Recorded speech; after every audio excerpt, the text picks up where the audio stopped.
თავი მეოცე. როცა გახვალ შენს მტრებთან საუმრად და დაინახავ ცხენებს, ეტელებსა და შენზე მრავალრიცხოვან ხალხს. თუ შეგეშინდება მათი, რადგან შენთანაა უფალი შენი ღმერთი, ეგვიპტის ქვეყნიდან შენი გამომყვანი. ბრძოლის მოახლოებისას მოდგეს მღვდელი და ელაპარაკოს ხალხს. უთხრას: ისმინე ისრაელო, ახლა ებმები ბრძოლაში შენს მტრებთან.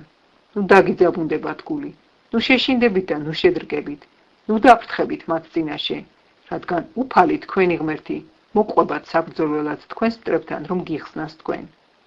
რჯულის კაცებმა კი ასე უთხრან ხალხს: ვინც ახალი სახლი ააშენა და არ გაუნათლავს, წავიდეს და შინ დაბრუნდეს, რომ ბრძოლაში არ მოკვდეს და სხვა არ განათლოს იგი. ვინც ვაზი დარგო და ვერ მოიწია, წავიდეს და შინ დაბრუნდეს, რომ ბრძოლაში არ მოკვდეს და სხვა არ მოიწიოს იგი. ვინც ქალი დანიშნა და არ მოუყვანია, წავიდეს და შინ დაბრუნდეს, რომ ბრძოლაში არ მოკვდეს და ეს ქალი სხვა არ წაიყვანოს.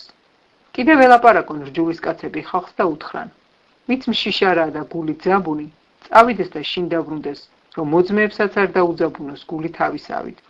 როცა რჯულის კაცები მორჩებიან ხალხთან ლაპარაკს, სარდლები დაუყენე ხალხს მეთაურად. ქალაქს რომ მიუახლოვდებით საბრძოლველად, ზავი გამოუცხადე მას. თუ ზავზე დაგთანხმდა და შეგიშვა, მთელი ხალხი, ვინც იქ იქნება, შენს ბეგარას დაიდებს და გემსახურება. თუ არ დაგეზავა და ბრძოლა გაგიმართა, ალყა შემოარტყი. ხელში ჩაგიგდებს მას უფალი შენი ღმერთი და მახვილით გაწყვეტ მთელს მამროვანს. მხოლოდ ქალები, ბავშვები, პირუტყვი და ყველაფერი, რაც ქალაქში იქნება, მთელი ნადავლი დაიტაცე. ჭამე შენი მტრების ნადავლი, რომლებიც უფალმა შენმა ღმერთმა ჩაგიგდო ხელში. ასევე მოექეცი შენგან დიდად დაშორებულ ყველა ქალაქს, რომლებიც არ ეკუთვნის ამ ხალხთა ქალაქებს.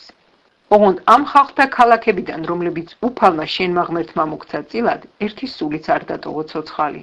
ირწმიდად გაანადგურე ისინი: ხეთელები, ამორეველები, ქანაანელები, ფერიზეველები, ხივიელები და იებუსეველები, როგორც გიბრძანა უფალმა შენმა ღმერთმა. რათა არ შეგაჩვიონ ყველა იმ სისაძაგლეს, რასაც ისინი სჩადიან თავიანთი ღმერთებისთვის და არ სცოდოთ უფალს თქვენს ღმერთს.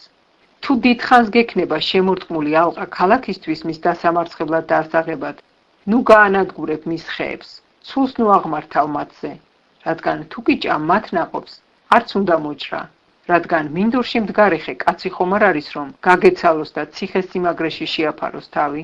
მხოლოდ ის ხეები, რომლებიც იცი, რომ საჭმელად არაფერს ისხამენ, შეგიძლია გაანადგურო, მოჭრა და სიმაგრე ააშენო ქალაქის წინააღმდეგ, რომელიც გებრძვის, ვიდრე არ აიღებდე.